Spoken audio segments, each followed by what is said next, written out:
महेश्वर गुरुर्साक्षात् परब्रह्म तस्मै श्री गुरवे नमः। अनंत महाराज की जय। जय जय रघुवीर समर्थ। ऐक बार मेराया तुझा वंदी तो पाया आवरी आपुली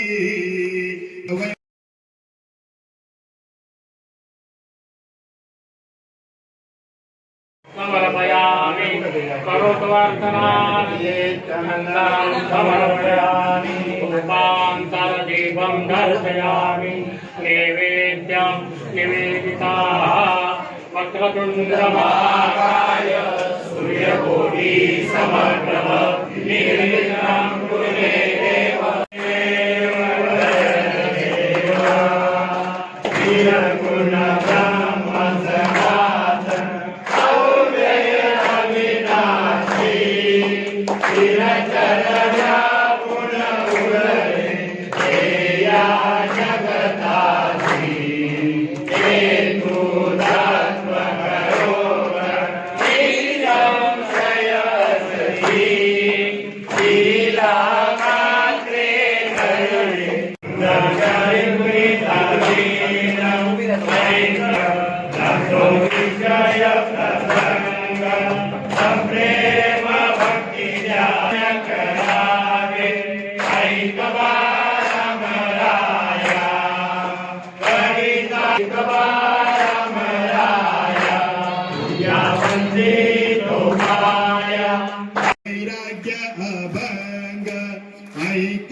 श्री गजानन महाराज प्रकट दिनानिमित्त महाअभिषेक व महाआरतीसह महाप्रसादाचे वाटप। श्री सद्गुरू गजानन महाराजांच्या 148व्या प्रकट दिनानिमित्त देवपुरातील रामनगर जवळ असलेलं श्री गजानन महाराज मंदिरात प्रकट दिन सोहळा दिनांक 8 फेब्रुवारी रोजी श्रद्धा व भक्तिभावाने साजरा झाला। दुपारी महाआरती व भव्य महाप्रसाद वितरण हे या उत्सवाचे प्रमुख आकर्षण राहणार होते। श्री सद्गुरू गजानन महाराज सांस्कृतिक व शैक्षणिक मंडळातर्फे आयोजित या सोहळ्याची सुरुवात पहाटे 5 वाजता मंगल ध्वनीसह महाअभिषेकाने झाला। सकाळी 9 वाजता शृंगार आरती तर दुपारी 12:30 वाजता महाआरती भारतीय जनता पार्टीच्या नवनिर्वाचित उपमहापौर सौ जोशना पाटील व प्रफुल्ल पाटील यांच्या हस्ते झाले। त्यांच्यासोबत प्रभाग क्रमांक 6चे नगरसेवक भगवान गवळी, नगरसेवक सौ वैभवी दुसाने, सामाजिक कार्यकर्ते अमित दुसाने, संस्थेचे अध्यक्ष गोपाळराव केले व सौ सुनंदताई केले यांच्या हस्ते करण्यात आली।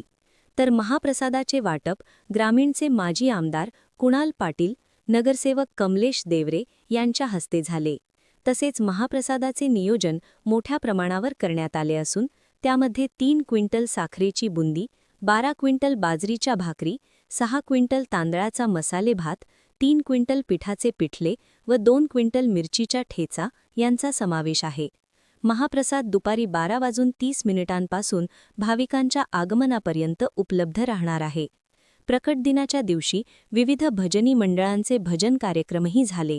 यामध्ये श्री गजानन महाराज महिला भजनी मंडळ, श्री एकता भजनी मंडळ, श्री रेणुका भजनी मंडळ, श्री सखी भजनी मंडळ, श्री स्वानंदी महिला भजनी मंडळ, मुक्ताई भजनी मंडळ, मनुमाता भजनी मंडळ निजामपूर तसेच श्री तुळजाभवानी भजनी मंडळ गोराणे यांचा सहभाग होता। उत्सवानिमित्त श्री गजानन विजय ग्रंथाचे पारायण 51 भाविकांच्या सहभागातून पार पडले। भाविकांनी या मुख्य प्रकट दिन सोहळा